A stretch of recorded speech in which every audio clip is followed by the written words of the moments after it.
നീലനിശീധിനി നിൻമണിമേടയിൽ നിദ്രാവിഹീനയായി നിന്നു. പാട്ടിന് ഫീല് വേണം, പാടുന്നതിന് ഫീല് വേണം എന്നൊക്കെ പറഞ്ഞപ്പോൾ ഞാനിങ്ങനെ ആലോചിച്ച് ഫീൽ എങ്ങനെയാണ് ഉണ്ടാക്കുക എന്നുള്ള ചിന്തയായിരുന്നു. അപ്പോൾ അതൊക്കെ നമുക്ക് ഈ ചിന്തിക്കാനുള്ള വക തന്ന കാര്യങ്ങളാണ്. അത് അങ്ങനെ ക്ലാസിക്കല് പാടുന്നവർക്ക് ഇപ്പൊ ലൈറ്റ് മ്യൂസിക്കും എനിക്ക് തോന്നുന്നു അപ്രോച്ച് ചെയ്യുമ്പോൾ അതിൻ്റെതായ ഡിഫിക്കൽട്ടീസ് ഉണ്ട്. സംഗതികളുടെ അതിനെ സമീപിക്കുന്നതിലുള്ള വ്യത്യാസം, ഡെലിക്കസീസ് കൂടുതലാവും. ക്രിയേറ്റേഴ്സ് എന്ന് പറയുമ്പോൾ അവരുദ്ദേശിക്കുന്ന ലെവലിലേക്ക് നമ്മൾ പാടിയാലേ അങ്ങനെ അതെ, എന്തെങ്കിലും അതെ. ചെറിയ തീർച്ചയായിട്ടും, റെസ്പോൺസ് ഉണ്ടാവുള്ളൂ. തീർച്ചയായിട്ടും. അതെ, അതെ. അത് വലിയൊരു അംഗീകാരമായിട്ടാണ് കാണുന്നത്. അതെ.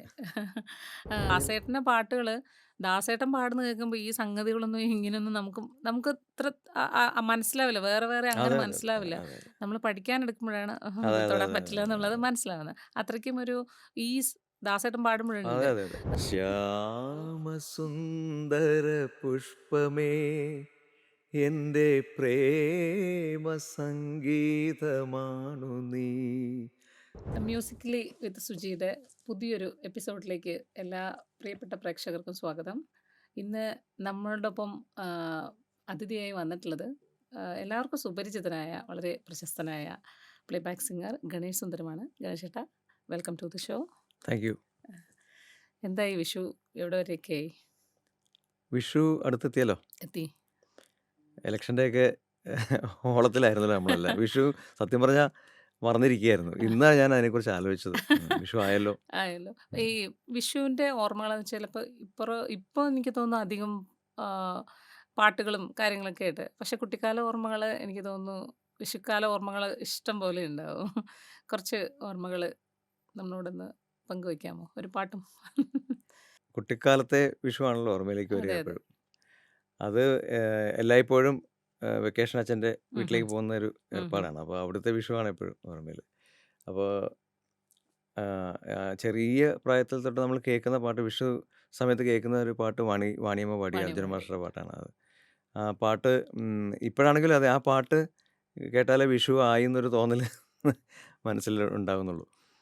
എൻ്റെ കയ്യിൽ പൂത്തിരി നിൻ്റെ കയ്യിൽ പൂത്തിരി എന്നും പൊട്ടിച്ചിരിക്കുന്ന വിഷു പുലരി, പുലരിക്കു പൊൻപണം കൈനീട്ടം, ഈ പുഞ്ചിരിക്കു പുഞ്ചിരി കൈനീട്ടം. എൻ്റെ കയ്യിൽ പൂത്തിരി നിൻ്റെ കയ്യിൽ പൂത്തിരി എന്നും പൊട്ടിച്ചിരിക്കുന്ന വിഷുപ്പുലരി. അടിപൊളി. അപ്പോൾ ഈ വർഷത്തെ വിഷു എല്ലാവർക്കും വളരെ മനോഹരമായിട്ട് ഇരിക്കട്ടെ. അതെ, അതേപോലെ തന്നെ തീർച്ചയായും. ഗണേശേട്ടനും കുടുംബത്തിനും നല്ലൊരു വിഷു ആശംസിക്കുന്നു. താങ്ക് യു, താങ്ക് യു എല്ലാവർക്കും. ഞാൻ ആദ്യമായിട്ട് ഗണേശനെ അറിയുന്നത്, അല്ല കാണുന്ന ഒരു ഓർമ്മ എന്ന് പറയുന്നത്, ഏതാണ്ട് എൻ്റെ സ്കൂൾ ഉം. സമയത്താണ്. ഞങ്ങൾ വെക്കേഷൻ ഇങ്ങനെ അച്ഛനെ എവിടെയെങ്കിലുമൊക്കെ നമ്മളെ യാത്ര കൊണ്ടുപോകും. അപ്പോൾ ഒരിക്കലും ഇങ്ങനെ ഗുരുവായൂർ വന്നു. വെക്കേഷൻ ടൈമാണ്. അപ്പോൾ നമ്മൾ സ്റ്റേ ആണ് നീലേശ്വരത്ത് നിന്ന് വരികയാണ്, സ്റ്റേ ആണ്. അപ്പോൾ ആ സമയത്ത് ഈ സൈഡിലുള്ള കടകളൊക്കെയാണ്, നമ്മൾ തൊഴുതിറങ്ങി കടകളിലൊക്കെ ഒന്ന് നിറയെ കാസറ്റ്സ്. അന്ന് അതെ അതെ. കാസറ്റ് ടൈം ഏതാണെന്ന് വെച്ചാൽ ഗുരുതി പൂജയുടെ. ഓ. ഉം. അതാണ് എനിക്ക് കണ്ടുള്ള ഓർമ്മ.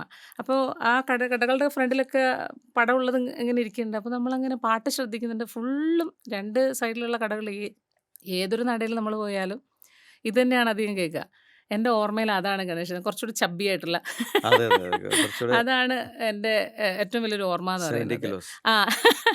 അന്ന് രജിസ്റ്റർ ആയതാണ്. ഓക്കെ, ഗണേഷ് സുന്ദരം പാട്ട് അങ്ങനെയാണ് ഗണേശേട്ടൻ എന്ന ഒരു ഗായകനെ എനിക്ക് എനിക്കൊന്ന് ഗണേശേട്ടൻ പലപ്പോഴും പറയാറുണ്ട്, അത് ഞാൻ പാടിയെന്ന ആളുകൾക്ക് അത് മനസ്സിലായിട്ടില്ലെന്ന്. പക്ഷെ അങ്ങനെ തന്നെ രജിസ്റ്റർ ആയ ഒരാളാണ് ഓ, ഞാൻ. Very good.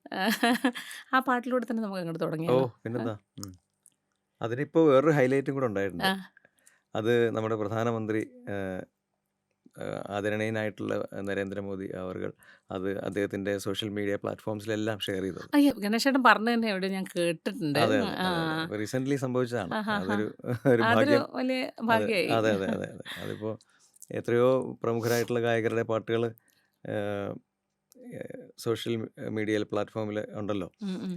അപ്പോൾ ഇത് ചൂസ് ചെയ്യപ്പെട്ടത് നമ്മളെ സംബന്ധിച്ചൊരു അതെ, അതെ. അത് വലിയ. ഇന്ത്യൻ പ്രൈം മിനിസ്റ്ററുടെ ഒരു സോഷ്യൽ മീഡിയ പ്ലാറ്റ്ഫോമിൽ അതെ അതെ അതെ വരികയാണെന്നുള്ളത്. അതെ, അങ്ങനെ ഒരു ഭാഗ്യമുണ്ട്. അത് പക്ഷേ ആക്ച്വലി ഇപ്പോൾ ഞാൻ അതിനകത്ത് എല്ലായ്പ്പോഴും പാടാറുള്ളത് അമ്മേ നാരായണ, ദേവി നാരായണ, ലക്ഷ്മി നാരായണ, ഭദ്രേ നാരായണ, അങ്ങനെ തുടങ്ങുന്ന ഒരു ആ. ഗാനമുണ്ട്. അതാണ് വേദികളിലൊക്കെ നാളിതുവരെ പാടിയിരുന്നത്. പക്ഷേ ഈ റീസെൻ്റ്ലി ആണ് ഞാൻ ആക്ച്വലി ചോറ്റാനിക്കരയമ്മേ ജഗദംബികേ ആദിപരാശക്തി കൈതൊഴുന്നേൻ, ആദിയും വ്യാധിയും തീർത്തിടണേ, ആയുരാരോഗ്യങ്ങൾ തന്നിടണേ. അങ്ങനെ ഒരു പാട്ടും കൂടെ അതിനകത്തുള്ളത്. അത് ഇതും കേട്ടിട്ടുണ്ട്. ഇതാണ് ആക്ച്വലി അദ്ദേഹം ഷെയർ ചെയ്തത്. ആ, ആ, ഈ ആ. പാട്ടാണ്. ഇതിന്റെ ലിങ്കാണ് അദ്ദേഹം ഷെയർ ചെയ്തത്. ഈ ഈ പാട്ട് പറയുമ്പോൾ ഒരു ഡിവോഷണൽ സോങ് ആണ്. അതെ. എനിക്ക് തോന്നുന്നു ഗണേശേട്ടൻ്റെ ആ ഒരു പീരീഡ് മുഴുവൻ ഡിവോഷണലിൻ്റെ ഒരു കാലഘട്ടമാണ്. അതെ. അപ്പോൾ ഭക്തിഗാനം എന്ന് പറഞ്ഞാൽ ഒരു സിനിമ പാട്ടുകൾ പോലെ അല്ലെങ്കിൽ ലളിത സംഗീതം പോലെ തന്നെ ഒരു ജോണറായിട്ട് നമുക്ക് പറയാൻ പറ്റും. ഗണേശേട്ടനൊക്കെ ചെറുപ്പകാലം എനിക്ക് തോന്നുന്നു, ഞാൻ മനസ്സിലാക്കുന്ന രീതി വെച്ച് നോക്കുകയാണെങ്കിൽ ഭജന ഒക്കെ കുറച്ച് സജീവമായിട്ട് ഉള്ള ഒരു കാലമായിരിക്കും. അതായത് അമ്പലങ്ങൾ, ഭജനകൾ ഒക്കെ വളരെ സജീവമായിട്ടുള്ളൊരു കാലഘട്ടമായിരിക്കും. അപ്പോൾ എനിക്ക് തോന്നുന്നു ജയവിജയ ഭക്തിഗാനങ്ങൾ നിറയെ പാടിയിട്ടുണ്ടാവും, കേട്ടിട്ടുണ്ട്. അങ്ങനത്തെ ഒരു അനുഭവം ഓർമ്മയിലുണ്ടോ? അല്ല, ഈ ഭജനയുടെ അനുഭവം എന്ന് പറഞ്ഞാൽ ഞാൻ ഈ കുട്ടിക്കാലത്ത് ഒരു 3-4 വർഷം അച്ഛൻ്റെ വീട്ടിൽ നിന്ന് തന്നെ ഉം, വളർന്നത്. ഉം, ഉം. ഒരു 3 വയസ്സ് തൊട്ട് 7 വയസ്സ് വരെ. അപ്പോൾ ആഹാ. ആ കാലത്ത് അവിടെ മണ്ഡലകാലത്ത് ആ. വീടിനടുത്തൊരു ശ്രീകൃഷ്ണസ്വാമി ക്ഷേത്രമുണ്ട്, ഉം, ഉം. വാസുദേവപുരം ഉം, ഉം. എന്ന് പറയും. അപ്പോൾ അവിടെ ഒരു 41 ദിവസം ഇതുപോലെ അവിടുത്തെ ഭജന. ഒരു ചേട്ടൻ, അദ്ദേഹം അനിയൻകുട്ടൻ ചേട്ടൻ്റെ നേതൃത്വത്തിൽ അവിടുത്തെ നാട്ടിലുള്ള പരിസരത്തുള്ള കുട്ടികളെല്ലാം അദ്ദേഹത്തോട് ഒപ്പം ചേർന്ന് ഭജന പാടുന്ന ഒരു ഉം, രീതി ഉം, ഉം. ഉണ്ടായിരുന്നു. അതങ്ങനെ ഒരു 1-2 വർഷം അങ്ങനെ എനിക്ക് അതിൽ പങ്കെടുക്കാനുള്ള ഒരു ആഹാ. അവസരം ഉണ്ടായിരുന്നു. അത്രയേ ഉള്ളൂ ഭജനയായിട്ടുള്ള എൻ്റെ ബന്ധം. ബന്ധം. ആ. പിന്നെ ഈ ജയവിജയ ജയൻ സാറിൻ്റെയൊക്കെ എന്നൊക്കെ പറഞ്ഞാൽ നമ്മൾ ആ കാലത്തൊക്കെ കേട്ടിരുന്ന, നമ്മളെ കേട്ട് ശീലം വന്ന ഗാനങ്ങൾ എന്ന് പറയുന്നത് ഇവരുടെയൊക്കെ ആയിരുന്നു. ഉം, ഉം, ഉം. ദാസാറിൻ്റെ ഒപ്പം ദാസാറിൻ്റെ ഉണ്ടാവും, അതെ, അല്ലെങ്കിൽ എം.എസ്. സുബ്ബലക്ഷ്മി അതെ. അമ്മയുടെ സുപ്രഭാത ഗീതങ്ങൾ, ഉം, ഉം. അല്ലെങ്കിൽ ശീർകാഴി ഗോവിന്ദരാജൻ, ഉം, ഉം, ഉം. അങ്ങനെയൊക്കെയുള്ളവരുടെ ഒക്കെയാണ് നമ്മൾ എല്ലാ ദിവസവും കേട്ടിങ്ങനെ. അത് പിന്നെ എന്താ പറയുക, വീട്ടിലന്ന് റേഡിയോ മാത്രമേ ഉള്ളൂ. പക്ഷേ ആഹാ. ഇതെല്ലാം റെക്കോർഡ്സാണ് കേൾക്കുന്നത്, അമ്പലങ്ങളിലൊക്കെ വയ്ക്കുന്ന റെക്കോർഡ്സ് കേട്ട് ആഹാ. വളർന്ന ഒരു ശീലം. ഉം, ഉം, ഉം. അതേപോലെ തന്നെ ഒരു ഡിവോഷണൽസ് പിന്നീട് ലൈറ്റ് മ്യൂസിക് ആണെങ്കിലും ഡിവോഷണൽ കാര്യമായിട്ട് ചെയ്തിട്ടുള്ള ഒരാളാണ് ടി.എസ്. രാധാകൃഷ്ണൻ സാറ്. സാറിൻ്റെ കൂടെ വർക്ക് ചെയ്തിട്ടുണ്ടോ? ഓ, ആ, ധാരാളം പാട്ടുകൾ പാടിയിട്ടുണ്ട്. പാടിയിട്ടുണ്ട്. സാറിൻ്റെ കൂടെയുള്ളൊരു അനുഭവവും പാട്ടും ഒക്കെ ഒന്ന്. അതെന്താ വെച്ചാൽ ഈ എന്താ പറയുക, നമ്മുടെ ദക്ഷിണാമൂർത്തി സ്വാമിക്ക് ശേഷം മറ്റൊരു സ്വാമി എന്ന് തന്നെ പറയാം രാധാകൃഷ്ണൻ ചേട്ടൻ. ആ രീതിയിൽ ഗുരുഭക്തി മുന്നോട്ട് കൊണ്ടുവന്ന ഉം, ഒരു, ഉം. ഞങ്ങളെ സംബന്ധിച്ച് വളരെ എന്താ പറയുക, ഒരു സുഹൃത്തിനെ പോലെ അദ്ദേഹം ഇടപഴകുമെങ്കിൽ പോലും ഞങ്ങൾക്ക് ഒരു ഗുരുസ്ഥാനീയനാണ്, ആ. ജ്യേഷ്ഠ സഹോദരനാണ്. അപ്പോൾ ചേട്ടൻ്റെ ധാരാളം പാട്ടുകൾ പാടാൻ സാധിച്ചു. പിന്നെ ചേട്ടൻ്റെ കൂടെ പ്രോഗ്രാംസിനും പാടിയിട്ടുണ്ട്. ചില അപൂർവം സന്ദർഭങ്ങളിൽ ചേട്ടൻ പങ്കെടുക്കാൻ പറ്റാതെ ചേട്ടൻ്റെ നേതൃത്വത്തിലുള്ള പ്രോഗ്രാംസിൽ ചിലപ്പോൾ ചേട്ടൻ വേറെ എന്തെങ്കിലും ആക്സിഡൻ്റലായിട്ടുള്ള എന്തെങ്കിലും ഇൻസിഡൻറ്റ് ഉണ്ടായിട്ട് വരാതിരുന്നിട്ടുണ്ട്. അപ്പോൾ എന്നെയാണ് പകരം ആഹാ. ആ പ്രോഗ്രാം ലീഡ് ചെയ്യാനായിട്ടൊക്കെ ഉം, ഉം, ഉം. വിട്ടിട്ടുള്ളതൊക്കെ. അങ്ങനെയൊക്കെയുള്ള ഒരു അടുപ്പമുണ്ട്. ഓർമ്മയിൽ വരുന്ന നല്ലൊരു പാട്ട്. കഴിഞ്ഞ സീസണിൽ ഇറങ്ങിയ ഉം, ഉം. അയ്യപ്പ ഗാനമാണ്. ഉം, ഉം. ശ്രീ ബൽറാം ഏറ്റിക്കര എഴുതി ആ. രാഷ്ട്രീയൻ കമ്പോസ് ചെയ്തത്. ലോകവീരനായ ശ്വാരൂഢനായി ശോകനാശകരൂപനായി കാരുണ്യവില്ലിൽ കൈവല്യ ശരവുമായി ആരണ്യവാസൻ വരുന്നു, എൻ്റെ അയ്യപ്പ സ്വാമി ഇതാ വരുന്നു. ലോകവീരനായി അശ്വാരൂഢനായി ശോകനാശകരൂപനായി കാരുണ്യവില്ലിൽ കൈവല്യ ശരവുമായി ആരണ്യവാസൻ വരുന്നു, എൻ്റെ അയ്യപ്പ സ്വാമി ഇതാ വരുന്നു, എൻ്റെ അയ്യപ്പ സ്വാമി ഇതാ വരുന്നു. ആനന്ദഭൈരവി ആ, അല്ലേ? ആ. അത് നല്ല നല്ല രസമുള്ളൊരു അതെ. പാട്ടാണ്. അത് രാധാകൃഷ്ണൻ സാറ് ഇപ്പോൾ ചെയ്യുമ്പോൾ പാട്ടിൻ്റെ ഒരു പ്രത്യേകതയും ഈ പറഞ്ഞ പോലെ രാഗത്തിൻ്റെ ഒരു സ്വഭാവവും അതിൻ്റെ ഒരു എലമെൻറ്റും ഒന്നും വിടാതെയാണ് വിട്ടുപോകാതെ ഇപ്പോഴും രാഷൻ കമ്പോസ് ചെയ്യുന്നത്.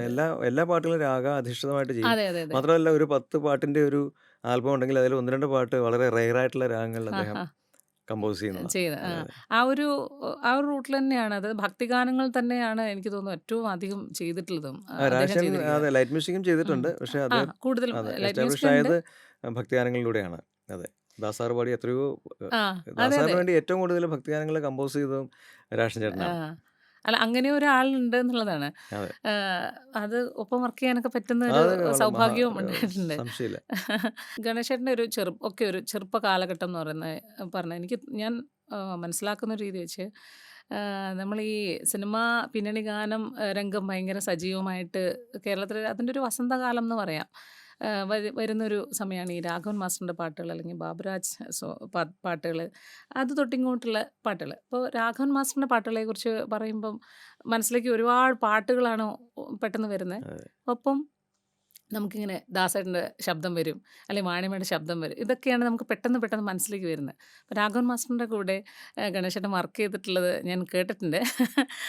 അത് അപ്പോൾ വളരെ കുറച്ചേ ഉണ്ടായിട്ടുള്ളൂ. ആ അത് മാഷുടെ വർക്കുകൾ ഇവിടെ എറണാകുളത്തായിരിക്കും മിക്കവാറും റെക്കോർഡ് ചെയ്യുക. അപ്പോൾ നല്ല നല്ല സ്റ്റുഡിയോസ് എറണാകുളത്തല്ലേ ഉണ്ടായിട്ടുള്ളൂ പണ്ടൊക്കെ. അപ്പോൾ അങ്ങനെ ഇവിടെ സാറിൻ്റെ വർക്കുകളിൽ കുറേ പലതവണ ഇങ്ങനെ കോറസ് പാടാനായിട്ട് മറ്റ് പ്രമുഖരായിട്ടുള്ള ഞങ്ങളുടെ ഏജിലുള്ള ആൾക്കാരുമായിട്ട് അങ്ങനെ കുറേ അവസരം ഉണ്ടായിട്ടുണ്ട്. കൂടാതെ സാറിൻ്റെ ഒരു നാടകത്തിൽ ഒരു പാട്ട് ഞാൻ ഒരിക്കൽ പാടിയിട്ടുണ്ട്. അത് നമ്മുടെ തിലകൻ സാറ് സംവിധാനം ചെയ്ത ഒരു ഓ നാടകമായിരുന്നു. ഓക്കെ അദ്ദേഹത്തിൻ്റെ ഓക്കെ ഒരു സമിതിക്ക് വേണ്ടിയത്. ആഹാ പക്ഷെ പാട്ടൊന്നും എനിക്ക് ഓർമ്മയില്ല. ഓർമ്മയില്ല. പാട്ട് പിന്നെ കേട്ടിട്ടില്ല. കാരണം അത് അതെ അതെ റെക്കോർഡ് ചെയ്ത് പോയതേ ഉള്ളൂ. പിന്നെ അതൊന്നും കേട്ടിട്ടില്ല. ആ ആ മധുവും പാടിയിരുന്നു. മധു ആ ഹാ ഹാ ബാലകൃഷ്ണൻ പാടിയിട്ടുണ്ടായിരുന്നു. ഇപ്പോൾ രാഘവൻ മാസ്റ്ററിൻ്റെ പാട്ട് മനസ്സിലേക്ക് വരുന്നൊരു പാട്ട് ഏതായിരിക്കും? പെട്ടെന്ന് വരുന്നത് ആ. ശ്യാമസുന്ദര പുഷ്പമേ എൻ്റെ പ്രേമ സംഗീതമാണു നീ ധ്യാനലീനമിരിപ്പു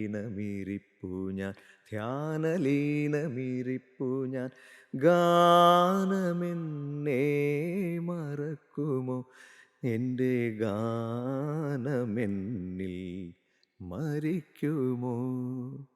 ആ വേറെ ആ ഏത് പാട്ടാ നിങ്ങൾ പറയാൻ ഞാൻ തുടങ്ങിയതായിരുന്നു? കായലരികത്ത് ആ, എല്ലാവരും അപ്പോഴും പറഞ്ഞില്ലേ അതെ അതെ പോരണ്ട. അത് ഞങ്ങൾ ഈ വടക്കൻ മലബാറിന്റെ ഒരു കൃത്യം ഫ്ലേവർ കിട്ടുന്ന ഒരു അതെ അതെ പാട്ടാണത്. പിന്നെ ഞാൻ correct. അതെ അതെ നീലേശ്വരത്തു നിന്നാണ്, അതെ അതുകൊണ്ടാണ് അങ്ങനെ പറഞ്ഞത്. അത് നമുക്ക് പെട്ടെന്ന് കണക്ട് ചെയ്യാൻ പറ്റും അതെ അവിടുത്തെ തീർച്ചയായും. ഒരു സമ്പ്രദായമൊക്കെ അതെ വെച്ചിട്ട്. അതെ അതെ ഇപ്പം ബാബുക്കയുടെ പാട്ടുകൾ നമ്മൾ എനിക്ക് തോന്നുന്നു ആ, ഇപ്പോഴും ഇന്നത്തെ കാലത്തും അന്നത്തെ കാലത്തും എനിക്ക് തോന്നുന്നു ഇതിൻ്റെ ഒരു ആസ്വാദനം ഒരേ അളവിലാണ് അതെ നിൽക്കുന്നത്. തീർച്ചയായിട്ടും അതെ അല്ലേ? അതെ അതിൻ്റെ അതെ ലൈഫ് ഇപ്പോഴും അപ്പോഴും അതെ അതെ ഇപ്പം അതെ എൻ്റെ മോനൊക്കെ ഇപ്പോൾ ഇത്ര 10-13 വയസ്സേ ഉള്ളൂ അവന്. ഉം. അവര് ഭയങ്കര ഇഷ്ടമാണ് അതെ കേൾക്കാനും അതെ അതെ അതിനെക്കുറിച്ച് ചോദിക്കാനും ഒക്കെ ഭയങ്കര അപ്പോൾ അത്ര കുട്ടികളിലേക്ക് അത് എത്തുന്നുണ്ട് അതെ എന്നുള്ളതാണ്. അതെ അപ്പോൾ ഗണേശേട്ടൻ്റെയൊക്കെ ഒരു ഒരു യൗവന സമയത്തൊക്കെ ഗാനമേളകൾ അതെ ഒക്കെ ചെയ്യുന്ന സമയത്ത് ഞാൻ വിചാരിക്കുന്നു ബാബുക്കയുടെ പാട്ടുകളൊക്കെ ധാരാളം അതെ മിക്കവാറും പാടിയിട്ടുണ്ടാവും. അകലെ എന്നുള്ള പാട്ടൊക്കെ ആയിരുന്നു ആ കാലത്ത് പാടിയിരുന്നത്. പാടിയിരുന്നത്. അതെ അകലെ വൺ ഓഫ് ദ അതെ ബെസ്റ്റ് അതെ ആണ്. അതെ അതെ അപ്പോൾ അന്നെങ്ങനെ പഠിക്കുന്നത് ഈ പാട്ടുകളൊക്കെ പഠിച്ചെടുക്കുന്നത്? ഇപ്പോൾ ഇന്ന് വെച്ചാൽ ഗ്രൂമേഴ്സ് ഉണ്ട് കുട്ടികൾക്ക് പാട്ട് പഠിപ്പിച്ചു കൊടുക്കാനൊക്കെ. അന്നൊക്കെ ഞാൻ ആഗ്രഹിച്ചിരുന്നു ആരെങ്കിലും ഒരാൾ നമുക്ക് നമുക്ക് നമ്മൾ പഠിക്കും നമ്മൾ. പക്ഷെ ഉം, അതിനകത്ത് ഉം, ചിലതൊക്കെ നമുക്ക് തനിയെ പഠിച്ചെടുക്കാൻ ഭയങ്കര ബുദ്ധിമുട്ടാകും. ഉം, ചില ഉം, സംഗതികൾ കോംപ്ലിക്കേറ്റഡ് ആയിട്ടുള്ള സംഗതികളൊക്കെ ഉണ്ടാവുമല്ലോ. ഉം, ഉം, അപ്പോൾ അത് ആരെങ്കിലും ഒന്ന് പറഞ്ഞു തന്നിരുന്നെങ്കിൽ എന്നിങ്ങനെ വളരെയധികം ആഗ്രഹിച്ചിരുന്നു. ഉം, ഉം, ഉം, പക്ഷേ അത് ഉണ്ടായിട്ടില്ല. ഉം, ഉം. ഇപ്പം നമ്മൾ മറ്റു പിള്ളേർക്കൊക്കെ കുട്ടികൾക്കൊക്കെ നമ്മളിപ്പോൾ പറഞ്ഞു അതെ കൊടുക്കുന്നുണ്ട് അതെ അത്. അതെ അതെ അന്നും ഇതുപോലെ ഒരു ഇതിന് നൊട്ടേഷനൊക്കെ അതെ ഒന്ന് നമ്മൾ പറഞ്ഞു പിന്നെ ഈ തന്നിരുന്നെങ്കിൽ. കാസറ്റ് ആയിരുന്നുകൊണ്ട് അന്നിങ്ങനെ റിവൈൻഡ് ചെയ്ത് ആഹാ കേട്ട് പഠിക്കുക അത് ആ മാത്രമേ ഉണ്ടായിരുന്നുള്ളൂ നിവൃത്തി. ആ അതെ അതെ പിന്നെ ആ ഒരു പീരീഡിൽ ഗായകൻ അല്ലെങ്കിൽ ഗായിക ഒരു ലൈംലൈറ്റിലേക്ക് വരുന്നത് ഏറ്റവും കൂടുതൽ യുവജനോത്സവ വേദികളാണ് കുട്ടികളെ ഏറ്റവും അധികം, അത് സ്കൂളായിക്കോട്ടെ സർവകലാശാല തലത്തിലായിക്കോട്ടെ, ഏറ്റവും അധികം സഹായിച്ചിട്ടുള്ള ഒരു പ്ലാറ്റ്ഫോം കൂടിയാണ്. ഗണേശേട്ടൻ്റെ ഒരു യുവജനോത്സവ ആ, അതിൻ്റെ അനുഭവങ്ങളൊക്കെ ഒന്ന് അന്ന് നമ്മുടെ ഒരു സ്വപ്നമായിരുന്നു യൂണിവേഴ്സിറ്റി തലത്തിലൊരു സമ്മാനം വിന്നറാവുക കിട്ടുക എന്നുള്ളത്. അത് ആണെന്നൊരു തോന്നലൊക്കെ ആയിരുന്നു ഒരു സമയത്തുണ്ടായിരുന്നത്. പിന്നെ അത് വല്ലാത്തൊരു അംബീഷനായിട്ട് ഇങ്ങനെ മനസ്സിൽ വന്നു കഴിഞ്ഞപ്പോൾ അതിനുവേണ്ടി പരമാവധി ശ്രമിച്ചു. ശ്രമിച്ചു. അപ്പോൾ ആദ്യഘട്ടത്തിൽ പ്രീ ഡിഗ്രിയൊക്കെ പഠിക്കുമ്പോൾ നമ്മൾ ആരൊക്കെയോ പാടിയ പാട്ടുകൾ നമ്മളിങ്ങനെ കേട്ട് എവിടെ നിന്നൊക്കെയോ റേഡിയോയിലൊക്കെ ഒക്കെ കേട്ട് പഠിച്ചിട്ടൊക്കെ നമ്മളങ്ങ് പാടിയെന്നുള്ളൂ. ഉം, ഉം, അപ്പോൾ അത് നമുക്കൊന്നും സക്സീഡ് ചെയ്യാൻ പറ്റിയിട്ടില്ല ഉം, അതൊന്നും. ഉം, ഉം. പിന്നീട് അതിന് ശേഷം ഡിഗ്രിക്കൊക്കെ വന്നപ്പോൾ പിന്നെ നമ്മൾ സ്വയമേവ ലിറിസിസ്റ്റിനെ കണ്ടെത്തി, ആ മ്യൂസിക് കമ്പോസറെ കണ്ടെത്തി, ഉം, ഉം, പുതിയ പുതിയ പാട്ടുകൾ കമ്പോസ് ചെയ്യിച്ച് അങ്ങനെ പാടിയിട്ടാണ് പിന്നെ പ്രൈസ് വിൻ ചെയ്തത്. പ്രൈസൊക്കെ വിൻ അതെ, അതെ. ചെയ്യുന്നത്. അത് വലിയ ഓർമ്മയിൽ ഉണ്ടോ ആ സമയത്തെ? പ്രൈസ് കിട്ടിയ പാട്ടുണ്ട്. ആ. തേജോമയം നിന്റെ സ്നേഹവായ്പുകളൻ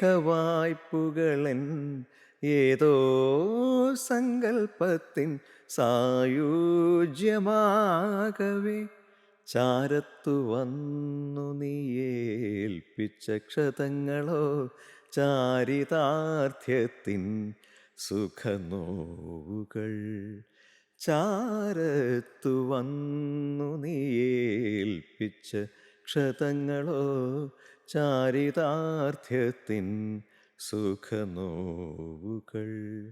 തേജോമയം നിന്റെ സ്നേഹവായ്പുകളൻ ഏതോ സങ്കൽപ്പത്തിൻ സായുജ്യമാകവേ. അടിപൊളി. ഇപ്പോൾ യുവജനോത്സവം കഴിഞ്ഞിട്ട് ഈ ഒരു നമ്മൾ വിചാരിച്ച ആ ഒരു കാര്യം നമ്മൾ സാധിച്ചു. അതിന് ശേഷമുള്ള ഒരു മ്യൂസിക്കൽ ലൈഫ് എങ്ങനെയായിരുന്നു? ആക്ച്വലി ഈ പ്രൈസൊക്കെ വിൻ ചെയ്യുന്നതിന് മുമ്പ് ഞാൻ പ്രൊഫഷണൽ ഗാനമേള ട്രിപ്പുകളിൽ ആഹാ. പാടിയിരുന്നു. Muvattupuzha angel voice, Cochin CSC, ആ. കൊച്ചിൻ വോക്ക് അങ്ങനെയൊക്കെ. പാരലായിട്ട് ഞാൻ ഓൾ ഇന്ത്യ റേഡിയോയിൽ ലൈറ്റ് മ്യൂസിക് ഗ്രേഡ് ഉണ്ടായിരുന്നു. അപ്പോൾ അവിടെ പ്രോഗ്രാംസ് ചെയ്തിരുന്നു. പിന്നെ ഈ യൂണിവേഴ്സിറ്റി പ്രൈസ് വിൻ ചെയ്തതിന് ശേഷം അല്ല അതിന് മുന്നേ തന്നെ ഞങ്ങളെല്ലാവരും കൂടി ചേർന്നിട്ട് ഒരു കാസറ്റൊക്കെ പ്രൊഡ്യൂസ് ചെയ്തിരുന്നു. ഞങ്ങൾ ഒരു തൃപ്പൂണിത്തുറ ശ്രുതി ഓർക്കസ്ട്ര അതിലുള്ള സിംഗേഴ്സ് ആഹാ. എല്ലാവരും കൂടെ ചേർന്നിട്ട് ഒരു ആ. കാസറ്റ് റെക്കോർഡ് ചെയ്തിരുന്നു. ആഹാ. അപ്പോൾ അത് ഒക്കെ ഇതിന് എൻ്റെ പിന്നീടുള്ള ഈ കാസറ്റ് ജീവിതത്തിന് ഒരു ആ. ഒരു തുടക്കം അങ്ങനെയായിരുന്നു. അപ്പോൾ അതൊക്കെ അറിഞ്ഞിട്ട് അമ്മ കാസറ്റ്സ് എന്ന് പറഞ്ഞ കായംകുളം ബേസ്ഡ് ആ. ആയിട്ടുള്ള ഒരു കമ്പനി അവരുടെ വർക്കുകളിൽ പാടാനുള്ള അവസരങ്ങളുണ്ടായി. അപ്പോൾ അത് ആ സമയത്ത് ഈ യൂണിവേഴ്സിറ്റി പ്രൈസ് വിന്നർ എന്നുള്ള ഒരു ഇമേജും കൂടെ അതിനെ സപ്പോർട്ട് സപ്പോർട്ട് ചെയ്തിരുന്നു. ചെയ്തിട്ടുണ്ട്. അതെ, അത് ഗുണം ചെയ്തു ആ അതെ സമയത്ത്. അതെ ശരിക്കും ഗണേശേട്ടൻ വരുന്നത് എനിക്ക് തോന്നുന്നു കൂടുതലും ഈ ഡിവോഷണൽ സോങ്സ് അതെ പാടിയിട്ട് അതെ തന്നെയാണ് അതെ വരുന്നത്. അന്ന് ആ. ഏറ്റവും കൂടുതലായിട്ട് റെക്കോർഡ് ചെയ്യപ്പെടുന്നത് ഡിവോഷണൽ ആ. സോങ്സ് ആണ്. അതിപ്പോൾ ഇത് ഹിന്ദു ഡിവോഷണൽ ആണെങ്കിലും ക്രിസ്ത്യൻ ആ, ഡിവോഷണൽ അതെ ആണെങ്കിലും അതെ. ഒക്കെ അത് തന്നെയായിരുന്നു ഉം, അന്ന് ഉം, കൂടുതൽ ഉം. നമുക്ക് സാധ്യതയുള്ളത് അതായിരുന്നു. അതെ. അപ്പോൾ അതിന് ശേഷം ഈ ഗാനമേളകൾ നമ്മൾ ഇപ്പോൾ ധാരാളം ഗാനമേളകൾ ചെയ്തിട്ടുണ്ട്. ഇപ്പം ഏറ്റവും അധികം ആ ഒരു സമയത്ത് എല്ലാ ഗായകരെയും കൊതിപ്പിക്കുന്ന ഒരു ശബ്ദം അല്ലെങ്കിൽ ഒരു സിംഗിങ് സ്റ്റൈല് ദാസേട്ടൻ്റെയും ജയേട്ടൻ്റെ ഒക്കെ പാട്ടുകളൊക്കെ തന്നെയാണ്. ആ, അത് അത് ഒരുപാട് പാട്ടുകളുണ്ട്. ഇപ്പോൾ ബാബുക്കയുടെ പാട്ടുകളെടുത്താലും അല്ലെങ്കിൽ ദക്ഷിണാമൂർത്തി സ്വാമിയുടെ പാട്ടെടുത്താലും ദേവരാജൻ മാസ്റ്ററുടെ പാട്ടെടുത്താലും ആരുടെ എടുത്താലും നിറയെ പാട്ടുകളുണ്ട്. അപ്പോൾ എങ്ങനെയാ നമ്മളുടെ കൺവീനിയൻ്റ് ആയിട്ടുള്ള നമ്മുടെ ഇഷ്ടത്തിലുള്ള പാട്ട് എങ്ങനെയാ ഇതിനുള്ളിൽ നിന്ന് എങ്ങനെയാണ് തിരഞ്ഞു പിടിക്കുന്നത്? അല്ല നമുക്കിതിപ്പോൾ അവരൊക്കെ പാടിയ എല്ലാ പാട്ടും നമുക്ക് ഇഷ്ടമുള്ളതാണ്. അതെ അപ്പോൾ അതെ അതിനകത്ത് നമ്മളെ കൊണ്ട് പറ്റുന്ന പാട്ടുകൾ പാടാന്നുള്ളൂ. അതെ അതെ. ശക്തിമയം ശിവശക്തിമയം ആ പാട്ടൊന്നും നമുക്ക് സ്റ്റേജിൽ പാടാമെന്ന് ഉം, ഉം, ഒരിക്കലും നമുക്ക് പറ്റുമെന്ന് വിചാരിക്കുന്നതല്ല. ഉം, അപ്പോൾ അതുകൊണ്ടൊന്നും അന്ന് അത്തരം പാട്ടുകളൊന്നും നമ്മൾ ഉം, ഉം, തൊട്ടിട്ടില്ല ഉം, ഉം, സ്റ്റേജിൽ പാടാനായിട്ട്. നമുക്ക് അതിന് പാട്ടിനോട് നീതി പുലർത്താൻ പറ്റുന്ന തരത്തിലുള്ള പാട്ടുകൾ മാത്രം നമ്മൾ ഉം, ഉം. സെലക്ട് ചെയ്തിട്ട് പാടിയിട്ടുണ്ട്. പാടും. ആ. പാടിയിട്ടുണ്ട് ഹെവിയസ്റ്റ് ആയിട്ടുള്ള പാട്ടുകൾ ആ. ഇപ്പോൾ ഹരിമുരളീരവോ ആ. പ്രമദവനോ ഒക്കെ അല്ല, ഇപ്പൊ നമ്മൾ സ്റ്റേജിൽ ദാസേട്ടന്റെ പാട്ടുകള് ദാസേട്ടൻ പാടുന്ന കേൾക്കുമ്പോൾ ഈ സംഗതികളൊന്നും ഇങ്ങനെയൊന്നും നമുക്ക് ഇത്ര മനസ്സിലാവില്ല. വേറെ വേറെ അങ്ങനെ അതെ അതെ മനസ്സിലാവില്ല. അതെ അതെ നമ്മൾ പഠിക്കാൻ എടുക്കുമ്പോഴാണ് അതെ അതെ തൊടാൻ അതെ പറ്റില്ല അതെ എന്നുള്ളത് അതെ മനസ്സിലാവുന്നത്. അത്രയ്ക്കും ഒരു ഈ ദാസേട്ടൻ അതെ പാടുമ്പോഴുണ്ട് അതെ അതെ ഒരു പഠനത്തിലേക്ക് വരുമ്പോഴാണ് ഓക്കെ നമുക്കത് അതിൻ്റെ ഒരു ഹെർക്കുലിയൻ ടാസ്ക്കാണ്.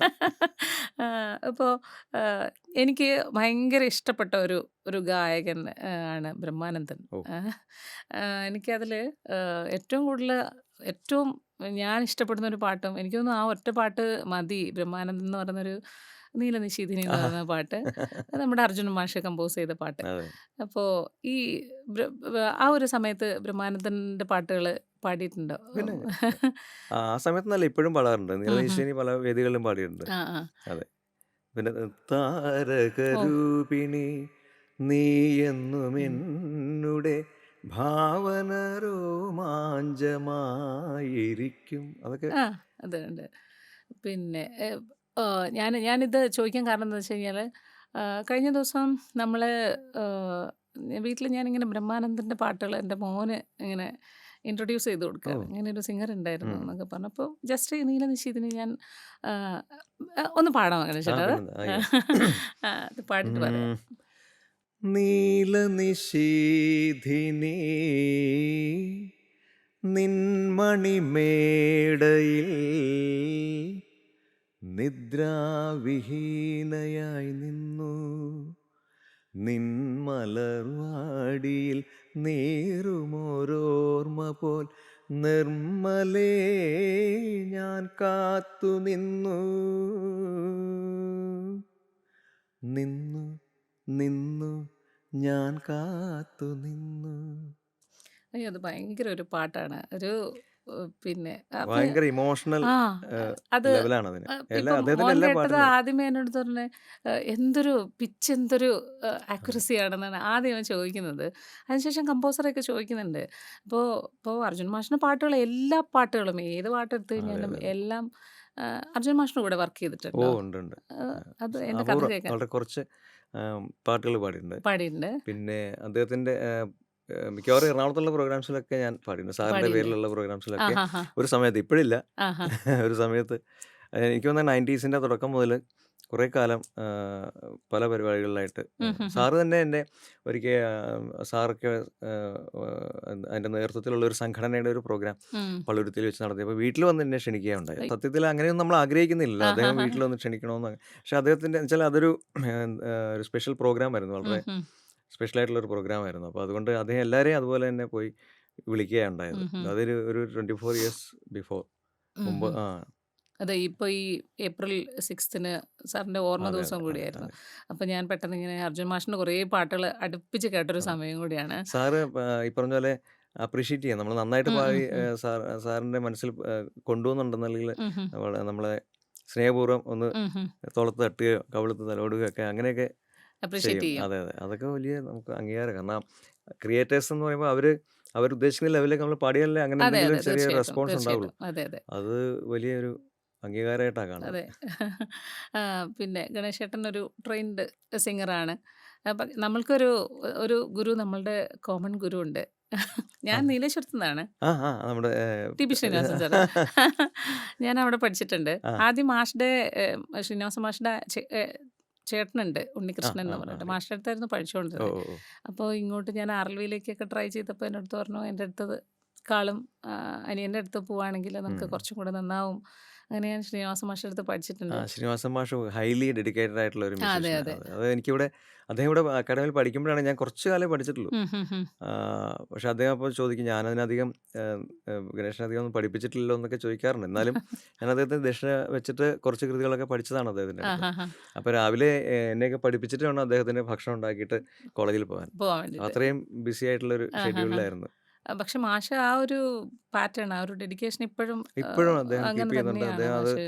മ്യൂസിക്കിന് വേണ്ടിയിട്ട് എന്തൊക്കെ ചെയ്യാമോ അതൊക്കെ അദ്ദേഹം അതെ അതെ ചെയ്യുന്നുണ്ട്. ചെയ്യുന്നുണ്ട്. വലിയൊരു കൂട്ടായ്മ ഉണ്ട് അദ്ദേഹത്തിൻ്റെ ഉണ്ട് ശിഷ്യഗണങ്ങളുമായിട്ട്. ഉണ്ട് ഉണ്ട് ഒരുപാട് അതെ പേരുണ്ട്. അതെ. ഞാൻ ആദ്യമായിട്ട് ഒരു കോൺസെർട്ടൊക്കെ ഒരു ഫുൾ ടൈം ഒരു 2.5 ഹവേഴ്സിൻ്റെ ഒരു കോൺസെർട്ട് ഞാൻ ആദ്യം കേൾക്കുന്നത് ശ്രീനിവാസ ആ മാഷിനെയാണ്.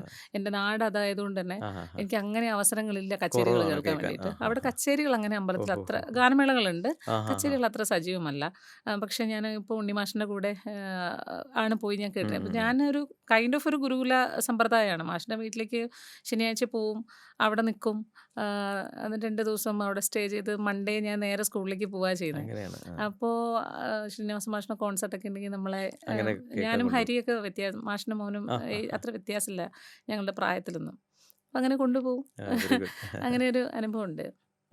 എന്താ ഒരു ഒരു ക്ലാസിക്കൽ ഒരു കീർത്തനമോ പദമോ എന്തെങ്കിലുമൊക്കെ മനസ്സിൽ ഓർമ്മ വരുന്നുണ്ട് ഇപ്പോൾ? അങ്ങനെയൊന്നും ഇപ്പോൾ ഓർക്കാറില്ല. കാരണം ഞാൻ പറഞ്ഞില്ല, നമ്മൾ എന്ത് കൈകാര്യം ചെയ്താലും അതിനോട് നീതി പുലർത്താൻ നമുക്ക് സാധിക്കണം. ഞാൻ ചെറിയ കച്ചേരികളൊക്കെ നടത്തിയിരുന്നതാണ് ഒരു ഉം ഹും. സമയത്ത്. പിന്നെ എൻ്റെ മേഖല ലളിത അത് തിരിച്ചറിഞ്ഞ് ഗാനശാഖയാണെന്ന് വരിക തിരിച്ചറിഞ്ഞു എന്നുള്ളതാണ്. എന്നുള്ള ഒരു തോന്നലിൽ പിന്നെ അത് അങ്ങനെ പോയാൽ പോരാ. അത് കുറച്ചുകൂടെ ഗൗരവത്തോടെ കാണേണ്ട ഒരു മേഖലയായതുകൊണ്ട് ഞാൻ പിന്നെ അതിൽ നിന്ന് പിന്മാറിയ മട്ടിലാണ്. അല്ല ക്ലാസിക്കൽ പാടുന്നവർക്ക് ഇപ്പോൾ ലൈറ്റ് മ്യൂസിക്കും എനിക്ക് തോന്നുന്നു അപ്രോച്ച് ചെയ്യുമ്പോൾ അതിൻ്റെതായ ഡിഫിക്കൽട്ടീസ് ഉണ്ട്. സംഗതികളുടെ അതിനെ സമീപിക്കുന്നതിലുള്ള വ്യത്യാസം, ഡെലിക്കസീസ് കൂടുതലാണ്. ഉണ്ടായിരുന്നു. എനിക്ക് ആദ്യകാലങ്ങളിൽ പാടുമ്പോൾ അങ്ങനത്തെ പ്രശ്നങ്ങളുണ്ടായിരുന്നു. ഇപ്പോൾ ഉം ഹും ലൈറ്റ് ഹും. സോങ്സ് ഒക്കെ പാടുമ്പോൾ ഒരു ക്ലാസിക്കൽ ഫ്ലേവർ വരും. വരുമായിരുന്നു. അപ്പോൾ ഉം ഹും. പണ്ടൊക്കെ ട്രൂപ്പുകളിലൊക്കെ പാടുമ്പോൾ ഇതുപോലെ കൂടെയുള്ള സിംഗേഴ്സും അല്ലെങ്കിൽ സീനിയേഴ്സ് ആയിട്ടുള്ള കലാകാരന്മാരൊക്കെ എന്നെ കറക്റ്റ് ചെയ്യുമായിരുന്നു. ആഹാഹാ. അത് അതെ, അതിന്റെ അതെ. അത് ഇൻഫ്ലുവൻസ് ഉണ്ടാവുന്നത്. അതുകൊണ്ട് ഉം, ഉം. അതെങ്ങനെയാ ശരിയാകുക? ഉം, ഉം. അങ്ങനെ പാടില്ലാന്നൊക്കെ അവര് പറയായിരുന്നു. അതൊക്കെ ഞാൻ പറഞ്ഞ്. ആഹ്, ശിരസാ വഹിച്ച് അതിന് വേണ്ട രീതിയില് ആക്കിയെടുക്കാനുള്ള ശ്രമം ഉണ്ടായിട്ടുണ്ട്. ലൈറ്റ് മ്യൂസിക്കിലേക്ക് വരുമ്പം അല്ലെങ്കിൽ ഇപ്പോൾ ഭക്തിഗാനങ്ങളോ, സിനിമാ ഗാനങ്ങളോ ഒക്കെ ഈ ഒരു ഫീൽഡിൽ നിൽക്കുകയാണല്ലോ. ഉം. ഏറ്റവും കൂടുതൽ ആ സമയത്ത് ഗണേശേട്ടനെ ഇൻഫ്ലുവൻസ് ചെയ്തിട്ടുള്ള, സപ്പോർട്ട് ചെയ്തിട്ടുള്ള ഒരു ഒരു ഗുരുതുല്യനായിട്ടുള്ള ഒരു വ്യക്തി ഉണ്ടാവുമല്ലോ ആ സമയത്ത്. ഒരു ഗൈഡ് മാതിരി. ഗാനമേളകളും ലൈറ്റ് മ്യൂസിക്കൊക്കെ പാടിയിരുന്ന ഒരു സമയമല്ലേ. ഇപ്പോൾ ഉം. സിനിമയിലേക്ക് വരുന്നത് അതിന് ശേഷമാണ്. അതെ, അതെ. ആ ഒരു കാലഘട്ടത്തിലൊക്കെ ഈ പരുവപ്പെടുത്തലുണ്ടല്ലോ, അത് ക്ലാസിക്കലിൽ നിന്നും ലൈറ്റിലേക്കുള്ള ഒരു പരുവപ്പെടുത്തലുണ്ടല്ലോ. അതിന് പ്രത്യേകിച്ച് ഒരു ഗുരു എന്ന് പറയാനില്ല. ഇല്ല. ഇവരെല്ലാം ഈ പറഞ്ഞില്ലേ, ഇപ്പോൾ പലരും പല നിർദ്ദേശങ്ങൾ പണ്ടൊരിക്കൽ ഞാൻ ഇതുപോലെ ഒരു സ്റ്റേറ്റ് ലെവൽ കോമ്പറ്റീഷന് പോയപ്പോൾ ലൈറ്റ് മ്യൂസിക് പാടി പുറത്തിറങ്ങി. എല്ലാവരും നന്നായിട്ട് കൈയൊക്കെ അടിച്ച് അപ്രീഷിയേറ്റ് ചെയ്തു. പക്ഷേ അപ്പോൾ എന്നെ പാട്ട് പഠിപ്പിച്ചിരുന്ന സാറിൻ്റെ ഫ്രണ്ട്സായിട്ടുള്ള കുറച്ച് പേര് അവിടെ ഉണ്ടായിരുന്നു. അവർ എൻ്റെ അടുത്ത് വന്നിട്ട് അവരിങ്ങനെ പറഞ്ഞു, പാട്ടിന് ഫീല് വേണം. പാടുന്നതിന് ഫീല് വേണം." എന്നൊക്കെ പറഞ്ഞപ്പോൾ ഞാനിങ്ങനെ ആലോചിച്ച് ഫീൽ എങ്ങനെയാ ഉണ്ടാക്കുക എന്നുള്ള ചിന്തയായിരുന്നു. അപ്പോൾ അതൊക്കെ നമുക്ക് ഈ ചിന്തിക്കാനുള്ള വക തന്ന കാര്യങ്ങളാണ്. അത് ഉം, അങ്ങനെ ഉം. പലരുണ്ട്. പല ഘട്ടങ്ങളിലായിട്ട് ഈ പറഞ്ഞ പോലെ ട്രിപ്പുകളിൽ പാടിയിരിക്കുന്നപ്പോൾ സീനിയേഴ്സ് ആയിട്ടുള്ളവർ എന്നെ ഇതുപോലെ ഉപദേശിച്ചിരുന്നു. ഉം, ഉം, അല്ലെങ്കിൽ ഉം. അവർ കമൻറ്റ്സ് പറഞ്ഞിരുന്നു. ഉം, ഉം. അപ്പം അങ്ങനെ അത്തരത്തിലുള്ള കാര്യങ്ങൾ നമ്മൾ ആക്സെപ്റ്റ് ചെയ്തിട്ട് അതനുസരിച്ച് എന്തൊക്കെ നമുക്കതിന് ചെയ്യാൻ പറ്റുന്നുള്ള ചിന്തകളുണ്ടായിരുന്നു. അതിനനുസരിച്ച് എന്തൊക്കെ ഞാൻ ചെയ്തു കൂട്ടിയിട്ടുണ്ട്. ഇപ്പോൾ ദക്ഷിണാമൂർത്തി സ്വാമിയുടെ പാട്ടുകൾ ഒരു ക്ലാസിക്കൽ എലമെൻ്റ് അതിൽ 100% ഉണ്ട്. എന്നാലൊരു സിനിമയിലേക്ക് വരുമ്പം സിനിമയുടെ ഒരു സിറ്റുവേഷനൊക്കെ ആയിട്ട് ബന്ധപ്പെട്ട്, അല്ലെങ്കിൽ സിനിമയുടെ ഒരു കഥയോ പശ്ചാത്തലമോ ഒക്കെ ആയിട്ട് ബന്ധപ്പെട്ട് മാഷിൻ്റെ ഒരു അല്ല സ്വാമിയുടെ ഒരു പാട്ടിൻ്റെ ഒരു സ്റ്റൈല് അതിലേക്കും അഡാപ്റ്റബിൾ ആയിട്ടിരിക്കുന്നുണ്ട്. ദക്ഷിണാമൂർത്തി സ്വാമിയുടെ പാട്ടുകൾ എനിക്കൊന്നു അത്യാവശ്യം നല്ലോണം പാടിയിട്ടും ഉണ്ടാവും. സ്വാമിയുടെ കൂടെ സ്വാമിയുടെ കുറച്ച് പാട്ടുകൾ പാടിയിട്ടുണ്ട്. ആഹാ. സ്വാമിയുടെ പ്രോഗ്രാംസിൽ ഉം, ഉം, ഉം. പാടിയിട്ടുണ്ട്. സ്വാമിയുമായിട്ട് ഒരുമിച്ച് നിന്ന് ഒരു സ്റ്റേജ് ഷെയർ ചെയ്തിട്ടുണ്ട്. ആ, ഒരു പാട്ട് ഞങ്ങൾ ഷെയർ ചെയ്ത് പാടി. ആഹാ. ഏത് പാട്ടാ അത്? കോയമ്പത്തൂരൊരു മറ്റേ സ്വപ്നങ്ങൾ സ്വപ്നങ്ങളെ നിങ്ങൾ സ്വർഗകുമാരികളല്ലോ, നിങ്ങളീ ഭൂമിയിൽ ഇല്ലായിരുന്നെങ്കിൽ നിശ്ചലം ശൂന്യമീ ലോകം. സ്വപ്നങ്ങൾ. അതാണ് ഈ ക്ലാസിക്കൽ എലമെന്റ് ഭയങ്കര അതെ. കൂടുതലാണ്. പക്ഷെ ഒരു അതിന്റെ ലിറിക്സ് മേ ബി ഇങ്ങനൊരു തീമായതുകൊണ്ടായിരിക്കാം. അല്ലാതെ അറിയില്ല. ഉണ്ട്, ലൈറ്റായിട്ട് എത്രയോ പാട്ടുകൾ അദ്ദേഹം ചെയ്തിരിക്കുന്നത്. എല്ലാം ഇഷ്ടം പോലെ ഉണ്ട്. ഒരു പാട്ടുണ്ട്, നനഞ്ഞ നേരിയ പട്ടുറുമാൽ. കൂടാതെ അതിനകത്ത് വേറൊരു പാട്ടുണ്ട്. അതാണ് ആഷാഢമേഘങ്ങൾ നിഴലുകളെറിഞ്ഞു വിഷാദ ചന്ദ്രിക മങ്ങിപ്പടർന്നു, വിരഹം വിരഹം രാവിനു വിരഹം, രാഗാർദ്രനാം കിളിത്തേങ്ങിത്തളർന്നു. ഒരു വിഷുപ്പാട്ടിൻ്റെ ചിറകിൽ ഞാനിന്നലെ ഒരുപാട് ദൂരം പറന്നു വന്നു. എന്നും കണിക്കൊന്ന പോലെന്നിൽ പൂക്കുന്ന പെൺകിടാവേ നിന്നെ കാത്തിരുന്നു. ഒരുപാടു നേരം ഞാൻ കാത്തിരുന്നു, നിന്നെ കാത്തിരുന്നു. ഒരു വിഷുപ്പാട്ടിൻ്റെ ചിറകിൽ ഞാനിന്നലെ ഒരുപാട് ദൂരം പറന്നു വന്നു. അടിപൊളി. എല്ലാ മാന്യ പ്രേക്ഷകർക്കും എല്ലാ നന്മകളും നിറഞ്ഞ, എല്ലാ ഐശ്വര്യങ്ങളും നിറഞ്ഞ വിഷു ആശംസകൾ ഞാൻ നേരുന്നു. Thank you.